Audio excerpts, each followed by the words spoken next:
ಸಮಾರಂಭಂ ಶಂಕರಾಚಾರ್ಯ ಮಧ್ಯಮಾಂ ಅಸ್ಮದಾಚಾರ್ಯ ಪರ್ಯಂತಂ ವಂದೇ ಗುರು ಪರಂಪರಾಂ. ಎಲ್ಲರಿಗೂ ನಮಸ್ಕಾರಗಳು. ಇವತ್ತು ನಾವು ಇಲ್ಲಿ ಅತಿರುದ್ರ ಮಹಾಯಾಗ ನಡೆಸ್ತಾ ಇದ್ದೀವಿ. ಎಲ್ಲರಿಗೂ ಗೊತ್ತಿರುವಂತೆ ಇವತ್ತು 10ನೆಯ ದಿನ. ಸಾಂಸ್ಕೃತಿಕ ಕಾರ್ಯಕ್ರಮವನ್ನು ನಾವು ನಿತ್ಯವೂ ನಡೆಸುತ್ತಾ ಬಂದಿದ್ದೇವೆ. ಇವತ್ತು ಅದರ ಅಂಗವಾಗಿ ನಾವು ವೇದ ಪಾರಾಯಣವನ್ನು ಇಟ್ಕೊಂಡಿದ್ದೇವೆ. 2ನೇ ದಿನ ನಮ್ಮಲ್ಲಿ ಪಂಚಾಯಾತ್ಮಕ ವೇದ ಪಾರಾಯಣಗಳಲ್ಲಿ ಋಗ್ವೇದ ಮತ್ತು ಯಜುರ್ವೇದ ಪಾರಾಯಣ ನಡೆಸ್ಕೊಟ್ಟಿದ್ವಿ. ಇವತ್ತು ಸಾಮವೇದ ಮತ್ತು ಅಥರ್ವವೇದ ಪಾರಾಯಣವು ನಡೆಯಲಿದೆ.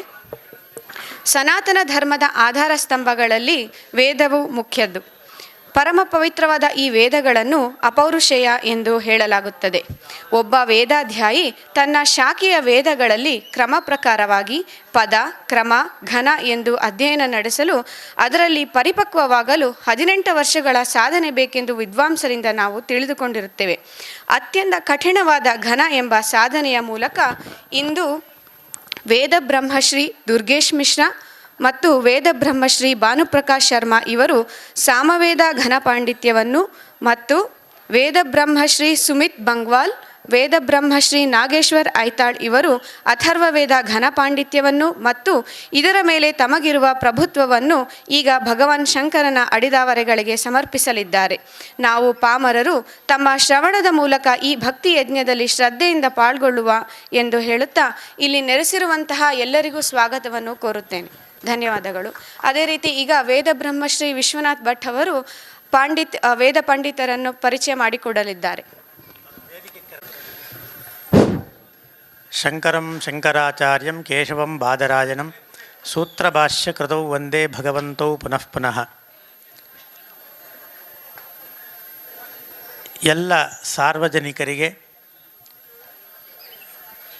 ಈ ವೇದಗಳ ಮಹತ್ವ ಅನ್ನುವಂಥದ್ದು ಅದರ ತಿಳುವಳಿಕೆ ಉಂಟಾಗಬೇಕು ಅಂಥೇಳಿ ಇಲ್ಲಿ ಒಂದು ವಿಶೇಷವಾಗಿ ಸಾಂಸ್ಕೃತಿಕ ಕಾರ್ಯಕ್ರಮದಲ್ಲಿ ವೇದಿಕೆಯಲ್ಲಿ ಪರಿಚಯಾತ್ಮಕ ವೇದ ಪಾರಾಯಣವನ್ನು ಆಯೋಜಿಸಿದ್ದಾರೆ.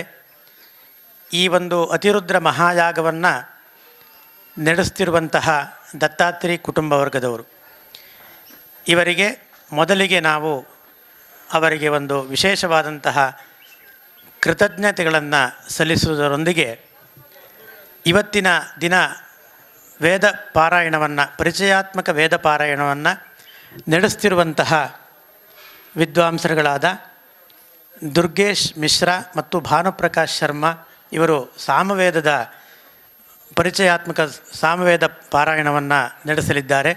ಅದೇ ರೀತಿಯಲ್ಲಿ ಅಥರ್ವವೇದ ಪಾರಾಯಣವನ್ನು ವೇದಬ್ರಹ್ಮಶ್ರೀ ಸುಮಿತ್ ಬಂಗ್ವಾಲ್ ಮತ್ತೊಬ್ಬರು ವೇದಬ್ರಹ್ಮಶ್ರೀ ನಾಗೇಶ್ವರ ಐತಾಳ್ ಇವರು ಅಥರ್ವವೇದ ಪಾರಾಯಣವನ್ನು ಪರಿಚಯಾತ್ಮಕ ಅಥರ್ವವೇದ ಪಾರಾಯಣವನ್ನು ನಡೆಸಲಿದ್ದಾರೆ.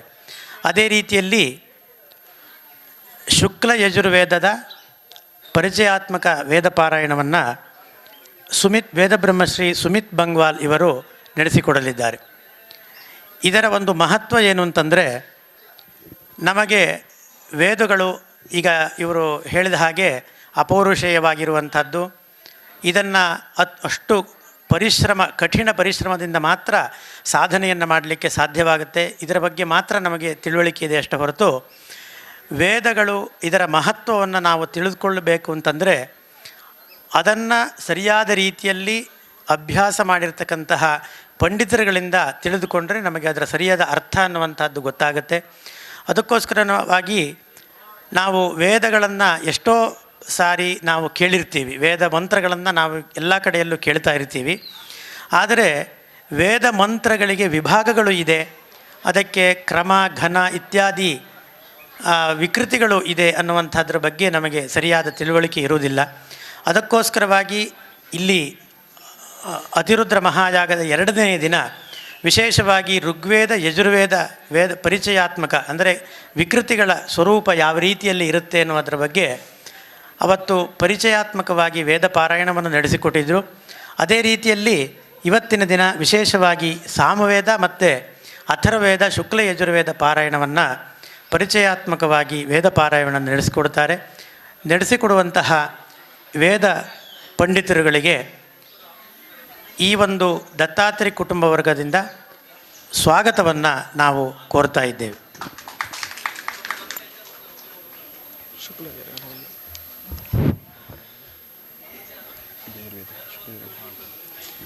ಈಗ ಮೊದಲಿಗೆ ಶುಕ್ಲ ಯಜುರ್ವೇದ ಪಾರಾಯಣವನ್ನು ನಡೆಸಿಕೊಡ್ತಾರೆ. ಓಂ ಗುರುರ್ಬ್ರಹ್ಮ ಗುರುರ್ವಿಷ್ಣು ಗುರುರ್ದೇವೋ ಮಹೇಶ್ವರ ಗುರುಃ ಸಾಕ್ಷಾತ್ ಪರಬ್ರಹ್ಮ ತಸ್ಮೈ ಶ್ರೀ ಗುರವೇ ನಮಃ. ಈ ಶುಕ್ಲ ಯಜುರ್ವೇದ ಅಂದರೆ ಯಜುರ್ವೇದ ಇದೆಯಲ್ವಾ, ಆ ಯಜುರ್ವೇದದು ಎರಡೂ ಪ್ರಕಾರ ಇದೆ. ಒಂದು ಕೃಷ್ಣ ಯಜುರ್ವೇದ ಮತ್ತು ಒಂದು ಶುಕ್ಲ ಯಜುರ್ವೇದ. ಮೊನ್ನೆ ಋಗ್ವೇದ ಮತ್ತು ಯಜುರ್ವೇದ ಪಾರಾಯಣ ಬಗ್ಗೆ ಮತ್ತು ಪರಿಚಯ ಎಲ್ಲ ಕೊಟ್ಟಿದ್ದರು ವಿದ್ವಾಂಸರು.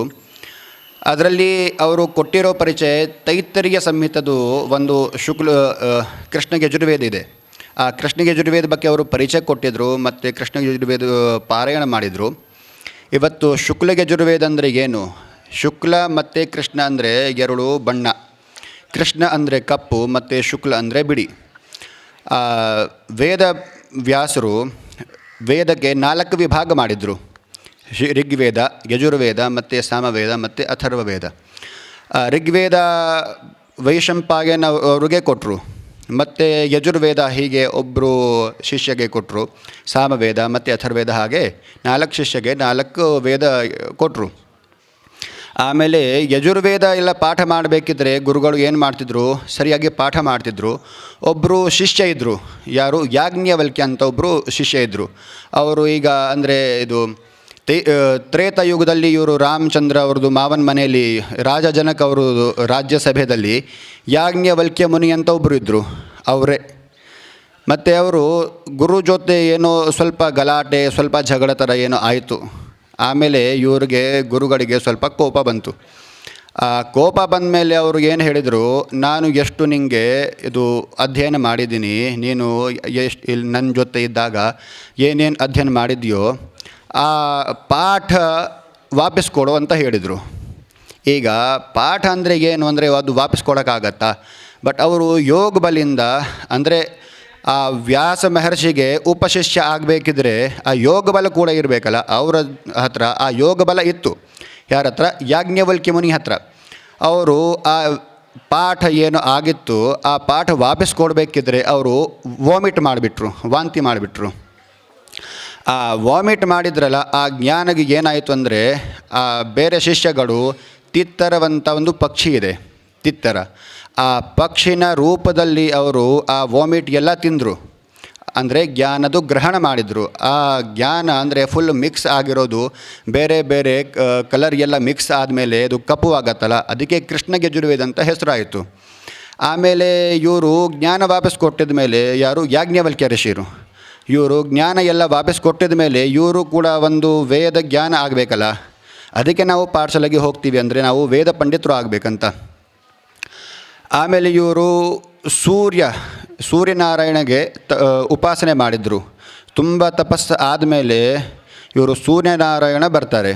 ಆಮೇಲೆ ಅವರು ಹೇಳ್ತಾರೆ, ಈಗ ಎಲ್ಲ ವೇದ ಏನೇನು ಇದೆಯೋ ಅದು ವೇದವ್ಯಾಸರು ಎಲ್ಲ ಪಾಠ ಮಾಡಿದ್ದಾರೆ 4 ಶಿಷ್ಯಗಳಿಗೆ. ಅವರು ಆ ಪರಂಪರೆಯಿಂದ ಮುಂದೆ ನಡೆಸ್ತಾ ಇದ್ದಾರೆ. ನಾನು ಯಾವ ಥರ ನಿಮಗೆ ಅದು ಮಾಡ್ಬೋದು?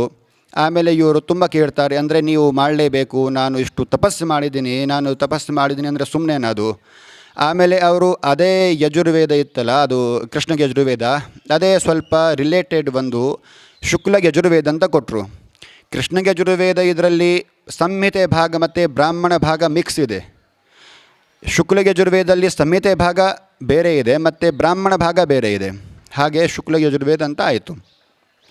ಆಮೇಲೆ ಇವರು ಅಲ್ಲಿಂದ ಶುಕ್ಲ ಯಜುರ್ವೇದ ಪಾಠ ಆದಮೇಲೆ ಈಗ ಪಾಠ ಮಾಡಬೇಕಿದ್ರೆ ಸೂರ್ಯನಾರಾಯಣ ಅಂದರೆ ಅವರು ಹೋಗ್ತಾ ಇರಬೇಕಲ್ಲ, ಒಂದು ಕಡೆ ಕೂತ್ಕೊಂಡ್ರೆ ತಾನೇ ಪಾಠ ಮಾಡ್ಬೋದು. ಆಮೇಲೆ ಅವರು ಏನು ಮಾಡಿದ್ರು ಅಂದರೆ ಸೂರ್ಯದ ರಥದಲ್ಲಿ ಕುದುರೆಗಳು ಇರ್ತವೆ.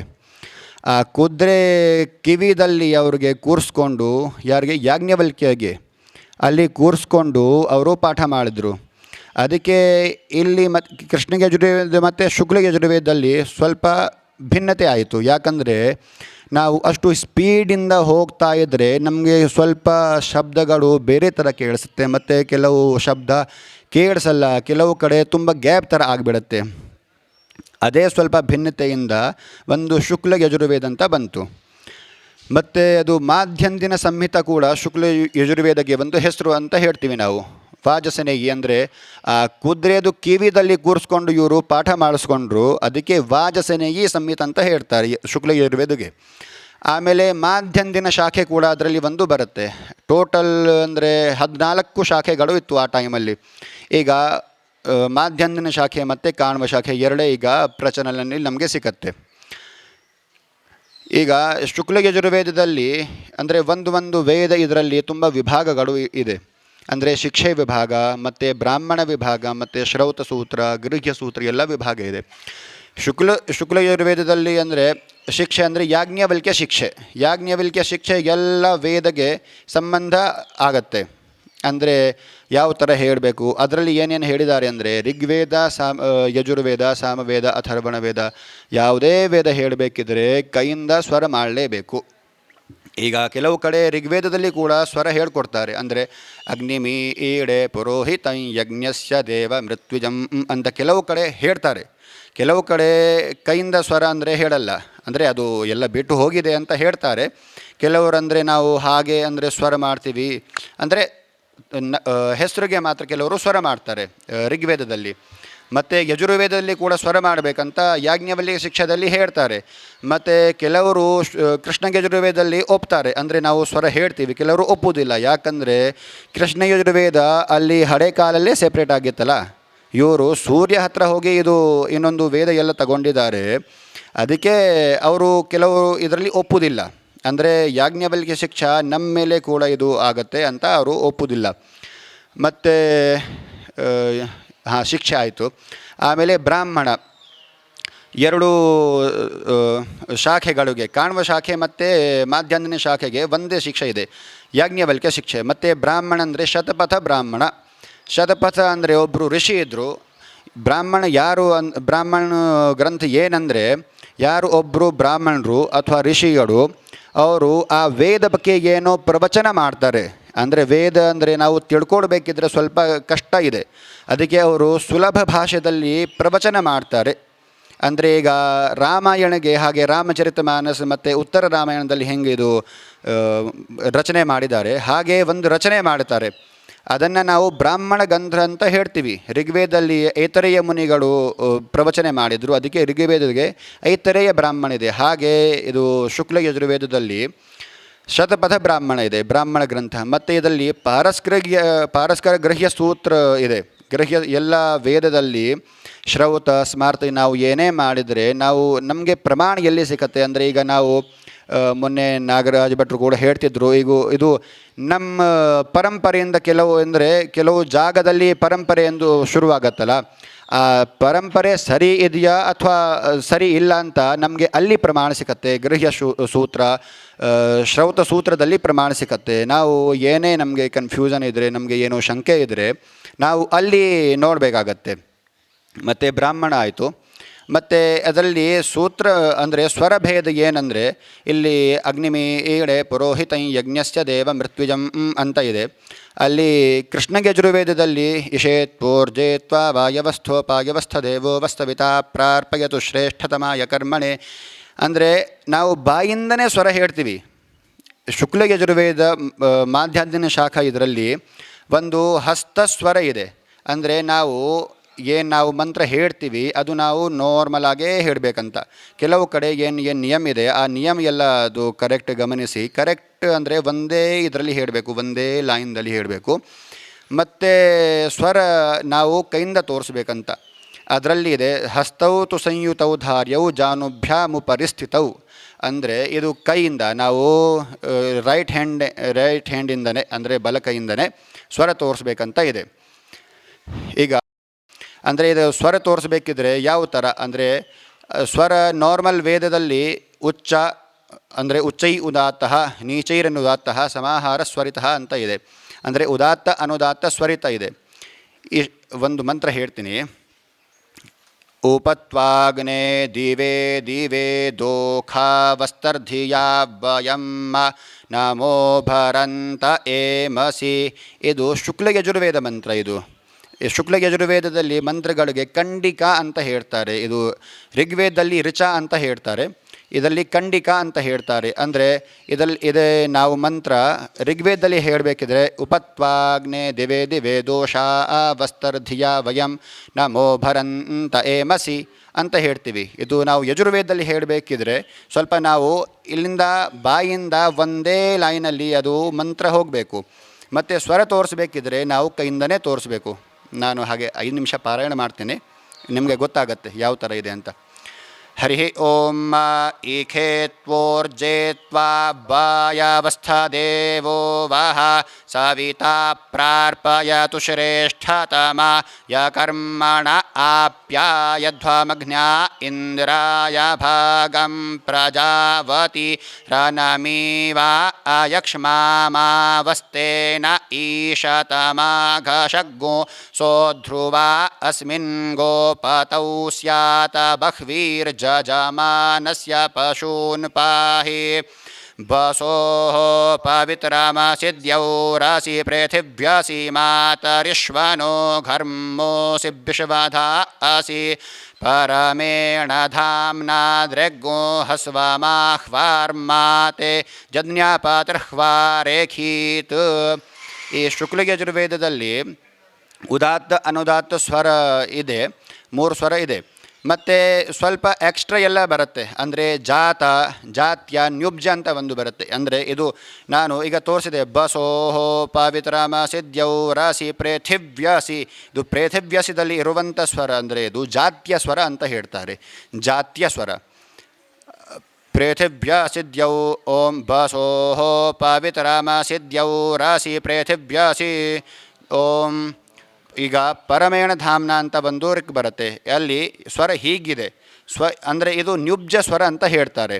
ಇದರಲ್ಲಿ ನಾವು ಋಗ್ವೇದದಲ್ಲಿ ಮೇಲೆ ಕೆಳಕಡೆ ಮತ್ತು ಮಧ್ಯದಲ್ಲಿ ಇಷ್ಟೇ ಹೇಳ್ತೀವಿ. ಇದರಲ್ಲಿ ಬಲ ಕಡೆ ಎಳ ಕಡೆ ಕೂಡ ಸ್ವರ ಇದೆ. ಇದರಲ್ಲಿ ಉದಾತ್ತ ಸ್ವರ ಇದೆ. ಉದಾತ್ತ ಸ್ವರ ಅಂದರೆ ಅದು ಬಲ ಕಡೆ ಹೋಗುತ್ತೆ, ಮತ್ತು ಅನುದಾತ್ತ ಸ್ವರ ಎಳ ಕಡೆ ಹೋಗುತ್ತೆ ಕೆಲವು ಕಡೆ. ಅಂದರೆ ಪರಮೇಣ ಧಾಮ್ನಾ ದೃಗ್ಗೋ ಹಸ್ವಮಾಹ್ವಾರ್ಮಾತೆ ಜಜ್ಞಾಪತರ್ಹ್ವಾರೇಖೀತ್ ಬಸೋಃ ಪವಿತ್ರಮಸಿ ಶತಧಾರಂ ಬಸೋಃ ಪವಿತ್ರಮಸಿ ಸಹಸ್ರಧಾರಂ ದೇವಸ್ತ್ವಾ ಸವಿತಾ ಪುನಾತು ಬಸೋಃ ಪವಿತ್ರೇಣ ಶತಧಾರೇಣ ಸುಪ್ವಾ ಕಾಮಧುಕ್ಷಃ ಸಾ ವಿಶ್ವಾಯುಃ ಸಾ ವಿಶ್ವಕರ್ಮಾ ಸಾ ವಿಶ್ವಧಾಯಾಃ ಇಂದ್ರಸ್ಯ ತ್ವಾ ಭಾಗಗ್ಗೋ ಸೋಮೇನ ತನಚಮಿಭ್ಯಶೃಣೋ ಹವ್ಯಗ್ಗೋ ರಕ್ಷಾ. ಹರಿ ಓಂ. ಓಂ ಸ್ವಸ್ತಿ.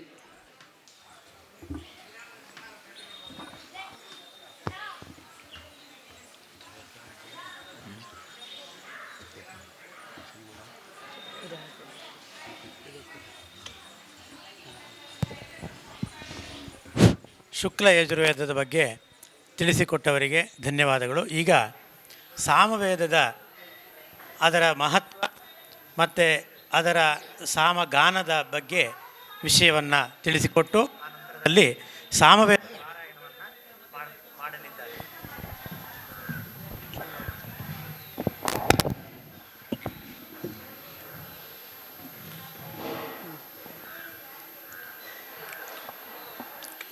ಗುರುರ್ಬ್ರಹ್ಮ ಗುರುರ್ವಿಷ್ಣು ಗುರುರ್ದೇವೋ ಮಹೇಶ್ವರಃ ಗುರುಸ್ಸಾಕ್ಷಾತ್ ಪರಬ್ರಹ್ಮ ತಸ್ಮೈ ಶ್ರೀ ಗುರವೇ ನಮಃ.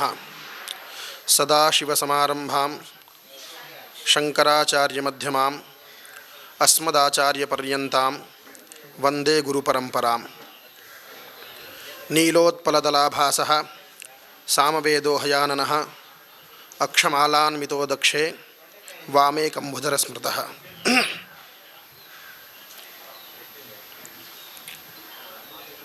ಎಲ್ರಿಗೂ ನಮಸ್ಕಾರವನ್ನು ಸಮರ್ಪಿಸುತ್ತಾ, ಇವತ್ತಿನ ದಿನ ಅತಿರುದ್ರದ ಮಹಾಯಾಗದ 10ನೇ ದಿನ ಈ ಒಂದು ಕಾರ್ಯಕ್ರಮಗಳು ನಮ್ಮ ಚಾಲಯಮಾನ ಇದೆ. ಮೊದಲದಾಗಿ 4 ವೇದ ಇದೆ. 4 ವೇದಗಳಲ್ಲಿ ಮೊದಲನೇದು ಒಂದು ಋಗ್ವೇದ, ಎರಡನೇದು ಯಜುರ್ವೇದ, ಮೂರನೇದು ಸಾಮವೇದ ಮತ್ತು ನಾಲ್ಕನೇದು ಅಥರ್ವವೇದ. ಈ 4 ವೇದಗಳಲ್ಲಿ 3ನೇ ವೇದ ಸಾಮವೇದ.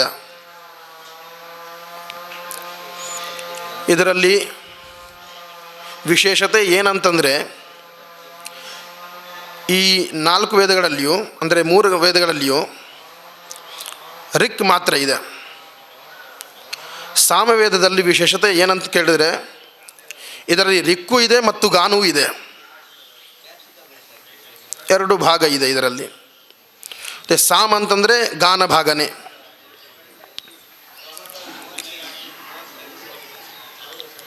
ಪ್ರತಿಯೊಂದು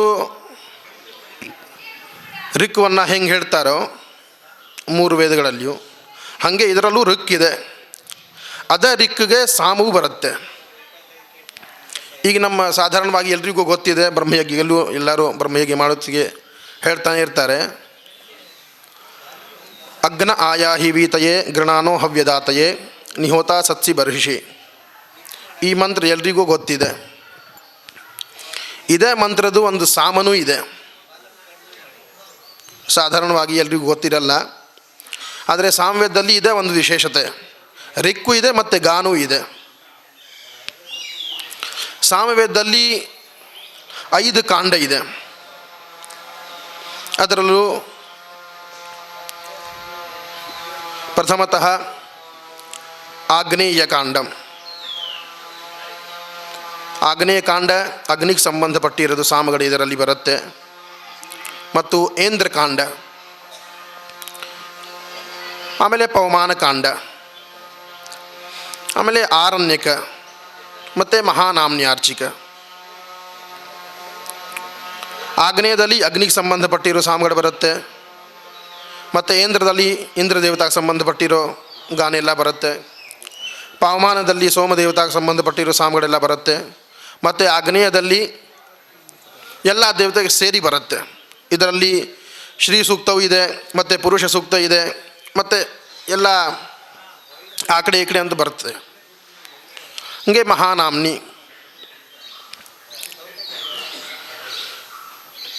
ಎಲ್ಲ ವೇದದಲ್ಲಿ 3 ಸ್ವರಗಳು ಮಾತ್ರ ಇದೆ. ಉದಾತ್ತ, ಅನುದಾತ್ತ ಮತ್ತು ಸ್ವರಿತ. ಉದಾತ್ತ, ಅನುದಾತ್ತ, ಸ್ವರಿತ ಭೇದದಿಂದ 3 ಸ್ವರವಾಗಿ ಮಾತ್ರ ಹೇಳ್ತಾರೆ. ಸಾಮವೇದದಲ್ಲಿ 7 ಸ್ವರ ಇದೆ. ಹೇಗೆ ಸಂಗೀತದಲ್ಲಿ ಸಾರೆ ಗಾಮ ಪಧ ನಿ ಸಾ ಅಂತ ಹೇಳ್ತಾರೆ, ಹಾಗೆ ಸಾಮವೇದದಲ್ಲಿಯೂ ಅದೇ ಥರ ಇದೆ, ಆದರೆ ಸ್ವರ ಮಾತ್ರ ಬೇರೆ. ಪ್ರಥಮ, ದ್ವಿತೀಯ, ತೃತೀಯ, ಚತುರ್ಥ, ಪಂಚಮ, ಷಷ್ಠ, ಸಪ್ತ ಅಂತ ಸ್ವರಭೇದದಿಂದ ನಮಗೆ ಗೊತ್ತಾಗ್ತದೆ. ಈಗ ಇದರಲ್ಲೂ ಹಸ್ತಸ್ವರವೂ ಇದೆ. 3 ವೇದದಲ್ಲಿ ಬರೀ ವಾಕ್ಸ್ವರ ಮಾತ್ರ ಇದೆ. ಋಗ್ವೇದದಲ್ಲಿ ಮೊದಲನೇ ಮಂತ್ರ ಅಗ್ನಿಮೀಲೆ ಪುರೋಹಿತಂ. ಅಗ್ನಿಮೀಲೆ ಈ ಒಂದು ಸ್ವರಿತ ಭೇದದಿಂದ ತೋರಿಸ್ತಾರೆ. ಇದೊಂದು ವಾಕ್ ಸ್ವರ ಅಂತ ಹೇಳ್ತಾರೆ. ಇದಕ್ಕೆ ವಾಕ್ ಸ್ವರದಿಂದ ಗೊತ್ತಾಗುತ್ತೆ. ಹಸ್ತಸ್ವರ ಇಲ್ಲ ಇದರಲ್ಲಿ, ಕೈಯಿಂದ ಸ್ವರವನ್ನು ತೋರಿಸ್ಬೇಕು ಅಂತ ಇಲ್ಲ. ಆದರೆ ಸಾಮವೇದದಲ್ಲಿ ಕೈಯಿಂದನೂ ಸ್ವರವನ್ನು ತೋರಿಸ್ಬೇಕು ಅಂತಿದೆ. ಹೇಗೆ ನಾವು ಹೇಳ್ತೀವಿ ಮಂತ್ರಗಳನ್ನು, ಅದಕ್ಕೆ ತಕ್ಕಂತೆ ಸ್ವರವನ್ನು ಇಡಬೇಕು ಅಂತಿದೆ. ಪ್ರಥಮ ಸ್ವರ, ದ್ವಿತೀಯ ಸ್ವರ, ತೃತೀಯ ಸ್ವರ, ಚತುರ್ಥ ಸ್ವರ, ಪಂಚಮ, ಷಷ್ಠ, ಸಪ್ತ. ಇದು ಒಂದು ಕೈಯಿಂದ ನಾನು ತೋರಿಸ್ತೀನಿ ಹೇಗಿರುತ್ತೆ ಅಂತ.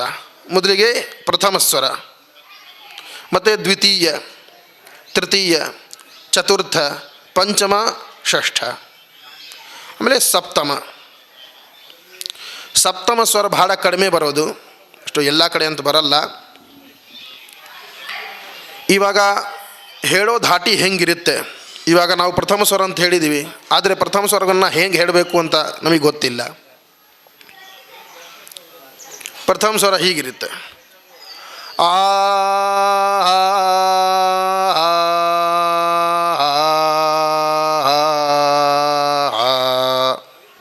ಹೀಗಂತ ಹೇಳ್ತೀವಿ.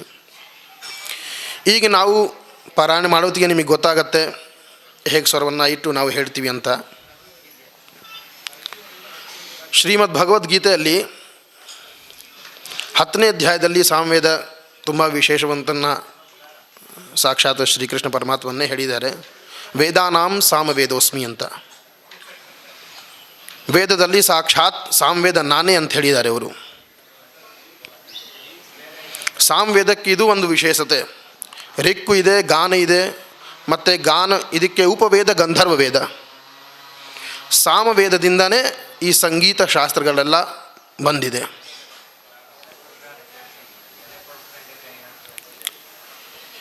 ಅದರಲ್ಲಿಯೂ ಬೃಹತ್ ಸಾಮ ತಥಾ ಸಾಮ್ನಾಂ ಗಾಯತ್ರಿ ಛಂದಸಾಮಹಂ ಅಂತ ಹೇಳಿದ್ದಾರೆ. ಸಾಮವೇದದಲ್ಲಿಯೂ ಕೂಡ ನಾನು ಬೃಹತ್ ಸಾಮವಾಗಿ ಇದ್ದೀನಿ ಅಂತ ಹೇಳಿದ್ದಾರೆ. ಬೃಹತ್ ಸಾಮ ಒಂದು ಮಂತ್ರ ಇದೆ, ಅದು ಆರಣ್ಯಕದಲ್ಲಿ ಬರುತ್ತೆ. ಬೃಹತ್ ಸಾಮ ಒಂದು ಸಾಕ್ಷಾತ್ ಶ್ರೀಕೃಷ್ಣ ಪರಮಾತ್ಮನೇ. ಎಲ್ಲ ವೇದಕ್ಕೂ ಅವರೇ ಮುಖ್ಯರಾದಂಥರು. ಆದರೆ ಸಾಮವೇದ ಸಾಕ್ಷಾತ್ ನಾನೇ ಅಂತ ಭಗವದ್ಗೀತೆಯಲ್ಲಿ ನಮ್ಗೆ ಕಾಣುತ್ತೆ. ಸ್ವರವನ್ನು ಹೇಗಿರಬೇಕು, ಹೇಗೆ ಹೇಳಬೇಕು ಅನ್ನೋದನ್ನು ನಮ್ಮ ಸಾಮವೇದದ ಶಿಕ್ಷಾ ಅದರಲ್ಲಿ ಹೇಳಿದ್ದಾರೆ. ಈ ಋಗ್ವೇದಕ್ಕೆ ಪಾಣಿನೀಯ ಶಿಕ್ಷಾ ಅಂತ ಹೇಳಿದ್ದಾರೆ. ಹಾಗೆ ಯಜುರ್ವೇದಕ್ಕೆ ಯಾಜ್ಞವಲ್ಕ್ಯ ಶಿಕ್ಷಾ. ಹಾಗೆ ಸಾಮವೇದಕ್ಕೆ ನಾರದೀಯ ಶಿಕ್ಷಾ ಅಂತ ಹೇಳಿದ್ದಾರೆ. ನಾರದೀಯ ಶಿಕ್ಷಾದಲ್ಲಿ ನಮಗೆ ಇದರ ವಿಶೇಷತೆಯನ್ನು ಕಾಣುತ್ತೆ. ಅಂದರೆ ಹೇಗೆ ಸಾಮಗಳನ್ನು ಹೇಳಬೇಕು, ಹೇಗೆ ಸ್ವರವನ್ನು ಇಡಬೇಕು, ಹೇಗೆ ಹೇಳಿದರೆ ಚೆನ್ನಾಗಿರುತ್ತೆ. ಮೊದಲಿಗೆ ಒಂದು ಮೃದುಲ ಸ್ವರವನ್ನೇ ಹೇಳಬೇಕು. ಒಂದೇ ಸ್ವರವಾಗಿ ಯಾವ ಧಾಟಿಯಲ್ಲಿ ನಾವು ಶುರು ಮಾಡಿದ್ದೀವಿ ಅದೇ ಧಾಟಿಯಲ್ಲೂ ಸಂಪೂರ್ಣ ಮಂತ್ರವನ್ನು ಹೇಳಬೇಕು. ಈಗ ಮಧ್ಯದಲ್ಲಿ ನಾವು ಶುರು ಮಾಡಿದ್ವಿ ಓಂ, ಮಂತ್ರ ಶುರು ಮಾಡಿದ ತಕ್ಷಣ ವಿರಾಮ ಜಾಸ್ತಿ ತಗೊಳ್ಳೋದು, ವಿರಾಮ ಕಡಿಮೆ ಮಾಡೋದು ಅದೆಲ್ಲ ತಪ್ಪು. ಇದರಲ್ಲಿ ಹೇಗೆ ವಿರಾಮ ಮೊದಲಿಗೆ ಮಾಡಿದ್ದೀವಿ ಅಷ್ಟೇ ವಿರಾಮ ಮತ್ತೆ ತಗೊಂಡು ಮತ್ತೆ ಹೇಳಬೇಕು. ವೇದದಲ್ಲಿಯೂ ಪದ್ಯಾಂತ್ ಮತ್ತು ಗದ್ಯಾಂತ್ ಅಂತಿದೆ. ಗದ್ಯ ಅಂದರೆ ಇಷೇತ್ವೋರ್ಜೇತ್ವ ವಾಜವಸ್ಥೋಪಾಜವಸ್ಥ ದೇವೋ ವಸ್ಸವಿತಾ ಪ್ರಾರ್ಪಯತು ಶ್ರೇಷ್ಠತಮಾಯ ಕರ್ಮಣೆ ಒಂದೇ ಗದ್ಯವಾಗಿ ಹೋಗ್ತಾ ಇರುತ್ತೆ. ಸಾಮವೇದದಲ್ಲಿ ವಿಶೇಷತೆ ಇದೆ. ಇದರಲ್ಲಿ ಪ್ರತಿಯೊಂದು ಪದಕ್ಕೆ ವಿರಾಮವನ್ನು ಕೊಟ್ಟಿದ್ದಾರೆ. ಈಗ ನಾನು ಒಂದು ಮಂತ್ರಗಳನ್ನು ಹೇಳಿ ತೋರಿಸ್ತೀನಿ. ಓ ಜ್ಞಾಯಿ ಆಯಾಹಿ ವೋಯಿ ತೋಯಾಯಿ ತೋಯಾಯಿ ಗೃಣಾನೋಹ ವ್ಯದಾತೋಯಾಯಿ ತೋಯಾಯಿ ನಾಯಿ ಹೋತಾಸಾ ಸಾಯಿ ಬಾ ಉಹೋವಾ ಹೀಶಿ. ಇದೇ ಥರ ಒಂದು ಸಣ್ಣ ಸಣ್ಣ ಪದ ಇದೆ. ಈ ಪದಗೆ ಎಷ್ಟು ವಿರಾಮ ಮೊದಲ ಪದಗೆ ಕೊಟ್ಟಿದ್ದೀವಿ ಅಷ್ಟೇ ವಿರಾಮ ಇನ್ನೊಂದು ಪದಕ್ಕೆ ಕೊಡಬೇಕು. ಒಂದು ವಿರಾಮ ಕಡಿಮೆ ಮಾಡಿದ್ದೀವಿ, ಇನ್ನೊಂದು ವಿರಾಮಗಳನ್ನ ಬೇಗ ಹೇಳ್ತಿದ್ವಿ, ಅದು ತಪ್ಪಾಗತ್ತೆ. ಮತ್ತು ಹೇಳೋ ಸ್ವರ ಒಂದು ಮೃದುಲವಾಗಿರಬೇಕು. ನಮ್ಮ ನಾರದೀಯ ಶಿಕ್ಷಾಗಳಲ್ಲಿ ಒಂದು ಬರೆದಿದೆ, ಕಾಕಸ್ವರಂ ಶೀರ್ಷಘಟಂ ತಥಾ ಸ್ಥಾನ ವಿವರ್ಜಿತಂ. ಕಾಕಸ್ವರದಿಂದ ಹೇಳೋದು. ಕಾಕ ಅಂತಂದರೆ ಕಾಗೆ ಹೇಳ್ತಿರುವ ಸ್ವರದಿಂದ ನಾವು ಸಾಮವೇದನ್ನು ಹೇಳಿದ್ರೆ ಅದು ಸರಿ ಇರಲ್ಲ. ಮತ್ತು ಶೀರ್ಷಘಟಂ ಹೇಳ್ತಿದ್ವಿ ಮತ್ತು ತಲೆ ಅಲ್ಲಾಡಿಸ್ತಾ ಇದ್ವಿ, ಸರಿಯಾಗಿ ಹೇಳೋಕ್ಕದು ಆಗ್ತಿಲ್ಲ, ಅದು ಒಂದು ಸ್ಥಾನ ವಿವರ್ಜಿತವಾಗಿ ಹೋಗುತ್ತೆ, ಅದು ತಪ್ಪಾಗತ್ತೆ. ಕಾಕಸ್ವರಂ ಶೀರ್ಷಗತಂ ತಥಾ ಸ್ಥಾನ ವಿವರ್ಜಿತಂ. ವ್ಯಾಕರಣಶಾಸ್ತ್ರದಲ್ಲಿ ಅಕುಹ ವಿಸರ್ಜನೀಯಾನಾಂ ಕಂಠಃ, ಇಚು ಯಶಾನಾಂ ತಾಲುಃ, ಋಟುರಸಾನಾಂ ಮೂರ್ಧ, ಋತುರಸಾನಾಂ ದಂತಃ ಇತ್ಯಾದಿ ವ್ಯಾಕರಣಶಾಸ್ತ್ರದಲ್ಲಿ ಇದೆ. ಈಗ ಅಕಾರ ಕ ವರ್ಗ ಕ ಖ ಗ ಘ ಂಗ ಹೆಂಗಿದೆ ಅದಕ್ಕೆ ಒಂದು ಸ್ಥಾನವನ್ನು ಕೊಟ್ಟಿದ್ದಾರೆ. ಅದು ಕಂಠದಿಂದನೇ ಹೇಳಬೇಕು. ಇಚು ಯಶಾನಾಂ ತಾಲುಹು ಅದು ಒಂದು ಈಕಾರ ಮತ್ತು ಚ ವರ್ಗ ಚ ಛ ಜ ಝ ಞ ಇದಕ್ಕೆ ಒಂದು ತಾಲವ್ಯದಿಂದ ಹೇಳಬೇಕು ಅಂತಿದೆ. ಇದಕ್ಕೆ ಒಂದು ಎಲ್ಲದಕ್ಕೂ ಸ್ಥಾನವನ್ನು ಕೊಟ್ಟಿದ್ದಾರೆ. ಆ ಸ್ಥಾನದಿಂದ ನಾವು ಹೇಳಿಲ್ಲ ಅಂತಂದರೆ ಅದು ಸಾಮವೇದಕ್ಕೆ ತಪ್ಪಾಗತ್ತೆ, ಬಹಳ ತಪ್ಪು. ಎಲ್ಲ ವೇದದಲ್ಲಿ ಒಂದು ಸ್ವಲ್ಪ ಉಚ್ಚ ನೀಚ ಆದರೆ ಅಷ್ಟು ಗೊತ್ತಾಗಲ್ಲ. ಆದರೆ ಸಾಮವೇದ 4 ಜನ ಸೇರಿ ಹೇಳೋತ್ತಿಗೆ ಒಂದು ಸಣ್ಣ ತಪ್ಪಾದರೂ ಗೊತ್ತಾಗ್ಬಿಡುತ್ತೆ.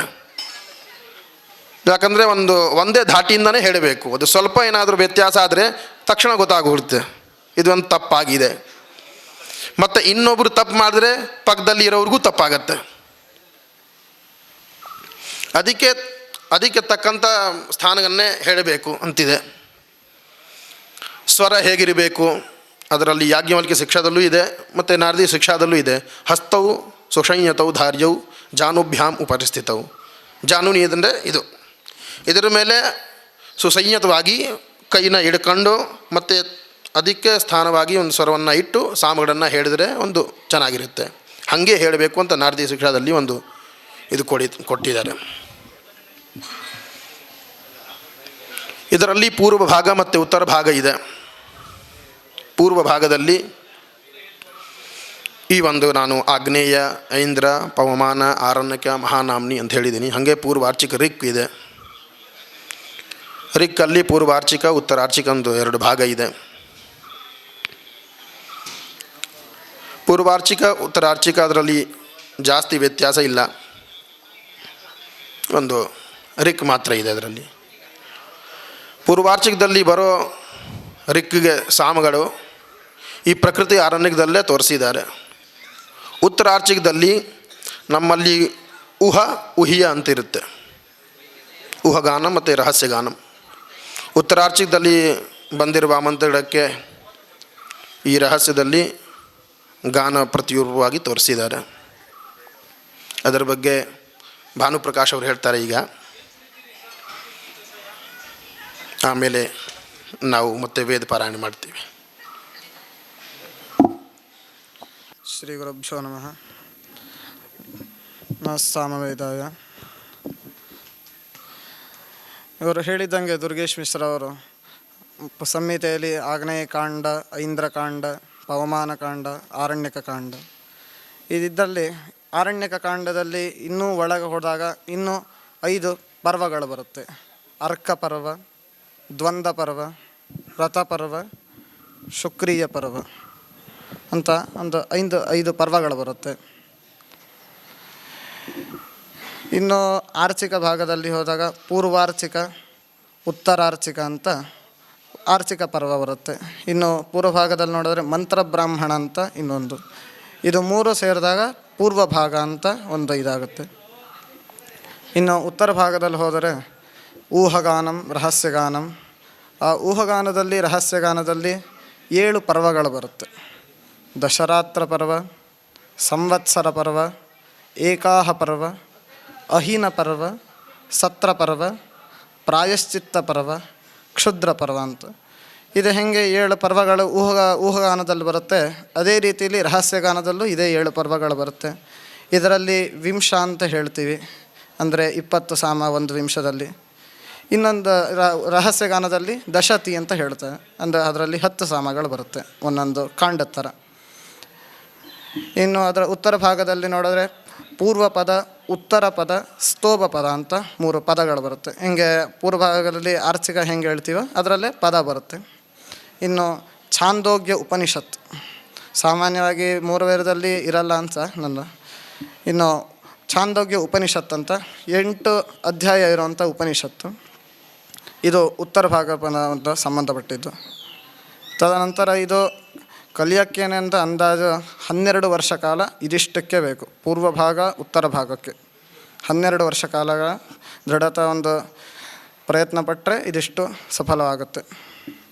ಇನ್ನು ಇದಾದ ಮೇಲೆ ಅಷ್ಟಬ್ರಾಹ್ಮಣ, ನಾರದೀಯ ಶಿಕ್ಷಾ, ಸಾಮತಂತ್ರ, ಋಕ್ತಂತ್ರ, ಸಾಮವಿಧಾನ ಬ್ರಾಹ್ಮಣ, ಸಾಮವೇದ ಗೃಹ್ಯ ಸೂತ್ರ. ಇದಿಷ್ಟು ಓದಬೇಕು ಅಂದರೆ ಸುಮಾರು 15-18 ವರ್ಷ ಬೇಕೇ ಬೇಕು. ಒಂದು ಸಾಮಾನ್ಯನಿಗೆ ಬೇಕು. ಅವನು ಇನ್ನೂ ಒಂದು ಸ್ವಲ್ಪ ಬುದ್ಧಿವಂತನಾದರೆ ಒಂದು ಸ್ವಲ್ಪ ಬೇಗ ಆಗುತ್ತೆ. ಒಂದು ಒಂದು 13 ವರ್ಷದಲ್ಲೇ ಮುಗಿಬೋದು. ಇದಿಷ್ಟು ಕಲಿದರೆ ಒಂದು ಶ್ರೌತ ಸೂತ್ರ ಅಂತಲೂ ಒಂದು ಸಪ್ರೇಟ್. ಇದಿಷ್ಟು ಹಿಂಗೆ ಋಗ್ವೇದದ ಯಜುರ್ವೇದದಲ್ಲಿ ಕ್ರಮ, ಜಟ, ಘನ, ಸಲಕ್ಷಣ ಅಂತ ಇದೆಯೋ, ಈ ಸಾಮವೇದದಲ್ಲಿ ಕ್ರಮ, ಜಟ, ಘನ, ಸಲಕ್ಷಣ ಇದ್ಯಾವುದೂ ಇಲ್ಲ. ಹೇಗೆ ಇದರ ಕ್ರಮ ಬರುತ್ತೋ ಅದರಲ್ಲಿ ಊಹ ರಹಸ್ಯ ಅಂತ ಸಾಮಾನ್ಯ ಬರುತ್ತೆ. ಸುಮಾರು 2693 ಸಾಮಗಳಿರುತ್ತೆ.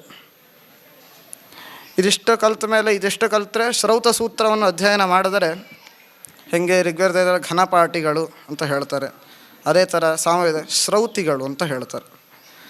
ಅದಕ್ಕಾಗಿ ಒಂದು ಯೋಗ್ಯತೆ ಅಂತ ಇರುತ್ತೆ.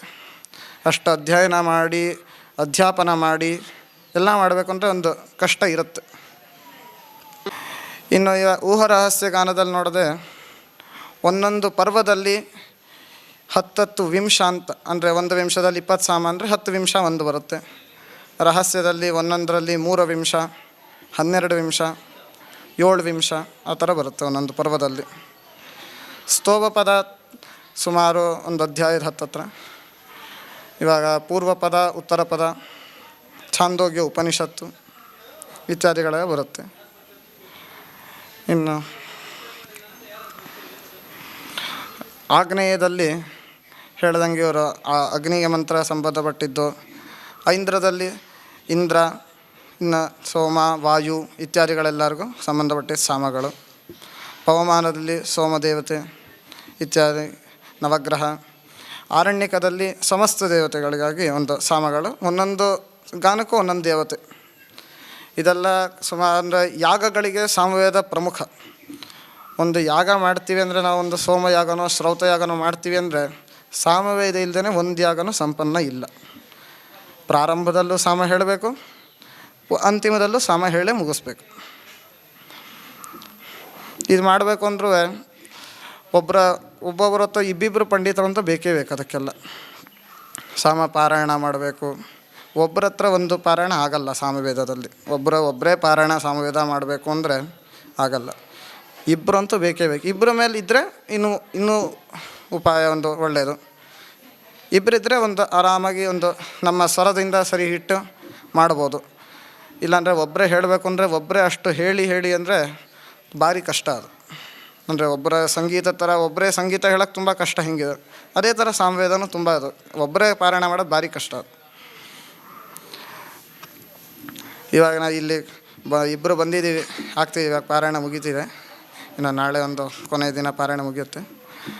ಇನ್ನು ಇವಾಗ ಪಾರಾಯಣವನ್ನು ಮಾಡ್ತೀವಿ.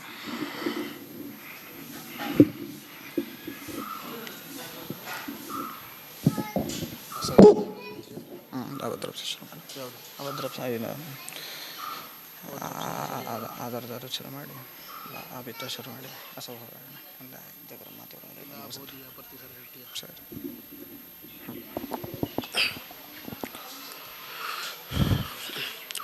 ಓಂ ಅಬೋಧಿಯಾ ಜ್ಞಾಯ ಸಮಿಧಾ ಜನಾನಾಂ ಪ್ರತಾಯಿಧೇನೋಂ ಇವಾಯತೆ ಮುಷಾಸಂ ಯಹ್ವಾಯೇವ ಪ್ರವಾಯಾಮುಜ್ಜೇಹಾನಾ ಪ್ರಭಾನಾವಾಹ ಸಸ್ರತೇನಾಕಮಚ್ಛ ಇಡಾಭಾ ಓ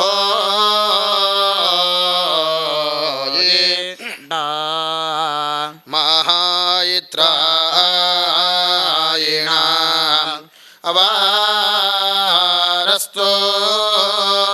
ದ್ಯುಕ್ಷಂ ಮಾಯಿತ್ರ ಸ್ಯಾರ್ಯಂ ನಾಹ ದೂರಾಧಾರ್ಷ ವರೌಹ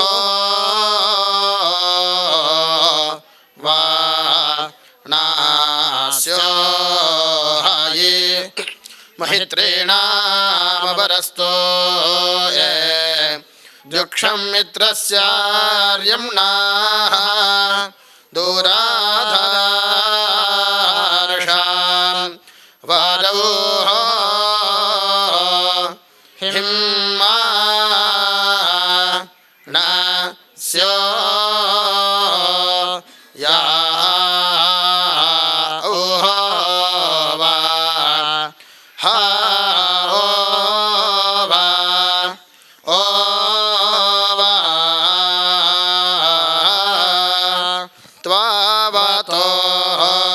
ಹೌ ಪುರೋವಸ ಹೌ ವಾಯಮಿಂದ್ರ ಹೌ ಪ್ರಣೇತ ಹೌ ಸ್ವಸಿಸ್ಥಾತ ಹೌ ಹರೇಣ ಹೌ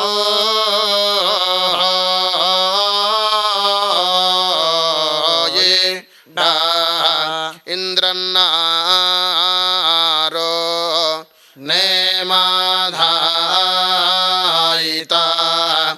ಹಾವಂದಾಯ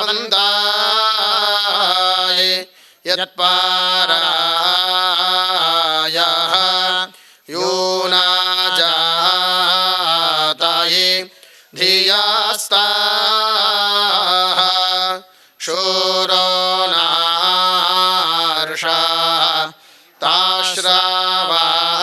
ತಾಶ್ರಾವಾಸಃ ಚಕಾಮಾಯ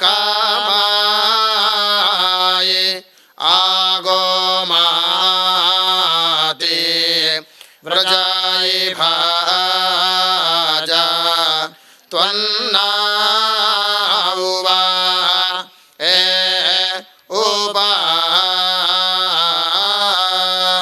ಸೋಮ ಪುನಃ ಹೋ ನ ಊರ್ಮಿಣಾ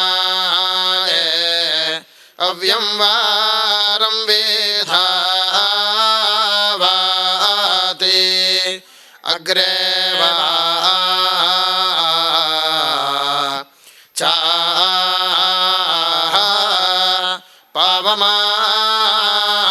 ಪವಮಾನಾಃ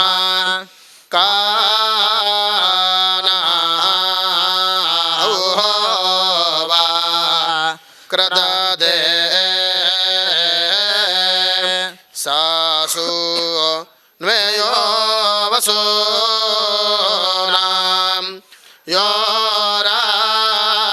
ಯೋರಾಯಾಮ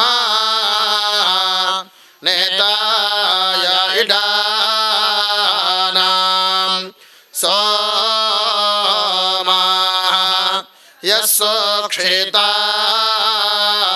ಯಸ್ಸೋಕ್ಷಿತಾಯಿನೋ ಹಾಯೇ ಹೌ ಹೌ ಹೌ ವ ವಿಶ್ವತೋ ದಾವನ್ ವಿಶ್ವತೋ ನ ಆಭಾರ ಹೌ ಹೌ ಹೌ ವ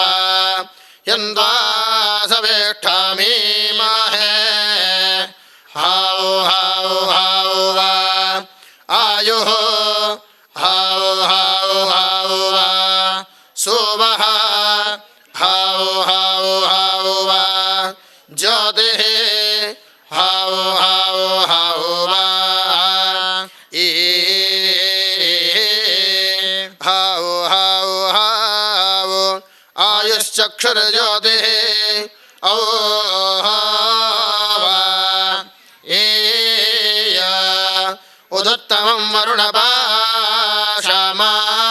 ವರುಣಪಾಶಮಾಸ್ಮಾತ್ ಅವಾಧಮಂ ವಿಮಧ್ಯಮಂ ಶ್ರದ್ಧಾಯ ಅಥಾದಿತ್ಯವ್ರತೆ ವಾಯಂದಾವ ಅನಾಗಸೋದಿತಯೇ ಶ್ರೀಯಾಮ ಹೌ ಹೌ ಹೌ ಆಯುಶ್ಚಕ್ಷುರ್ಜ್ಯೋತಿಃ ಔ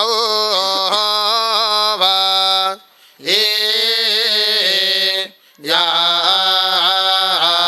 ಔ ವ ಏ ಪಿವ ಸೋಮಮಿಂದ್ರಮಂದತುತ್ವಾ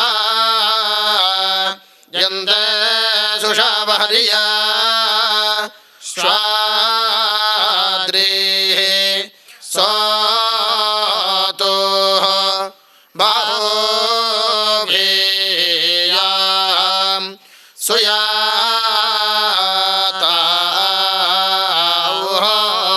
ವಾ ಏ ನಾರ್ವಾ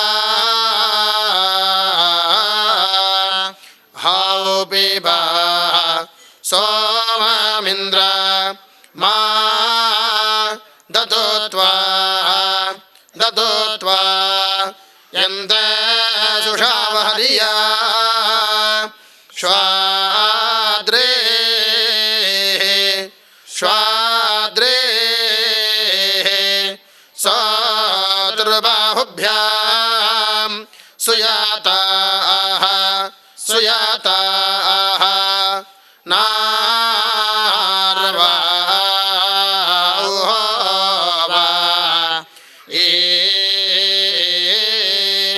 काया नश्चायत्रा भूवत् ओ ते सदा वृधस्स खा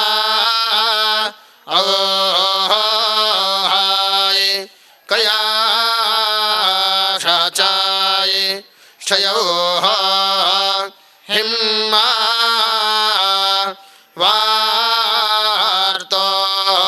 वार्तोहाय कास्त्वा सत्यो मादानां मा हिष्ठो मात्सादन्ध सा अवोहाय दृढा चेदा रुजो हिम्मा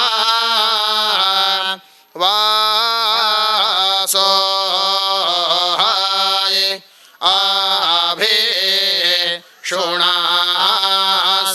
शोणासाकेना आवेता जरायत्रे नाम